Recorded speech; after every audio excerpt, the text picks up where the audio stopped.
Hello everyone, এই কোশ্চেনটা এসেছিল WBPSC ক্লার্কশিপ 2019 সালে।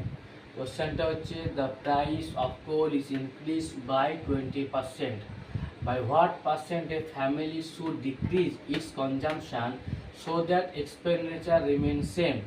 তো এটা আমাদের যে ফার্স্ট অ্যাপ্রোচ হবে, সেই অ্যাপ্রোচটা কি, এক্সপেন্ডিচার, কনজামশন আর প্রাইসের মধ্যে রিলেশন ডেভেলপ করা। তো রিলেশনটা হচ্ছে তোমার কি, এক্সপেন্ডিচার মানে ই ইকুয়াল টু কি প্রাইস মানে পি, কনজামশনের C, expenditure equal to price into consumption.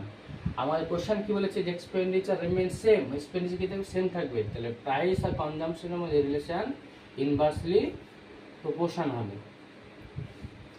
এবার দেখি আমরা, price of apple is increase by 20%। 20% value তোমার কত, ফ্র্যাকশনে 1/5। এবারে ইনক্রিজ করেছে, তো আমাদের ফার্স্ট ভ্যালু যদি 5 হয় তাহলে ইনক্রিজ কত, 5 + 1 6, সেটা আমরা এখানে লিখবো। তো প্রাইস কত ছিল, 5:6, তাহলে কনজামশন কত হবে, ইনভার্সলি প্রপোর্শন, তাহলে 6:5। 6 থেকে 5 হচ্ছে ডিক্রিজ হচ্ছে, কত পার্সেন্ট ডিক্রিজ সেটা আমাদের ফাইন্ড করতে বলেছে।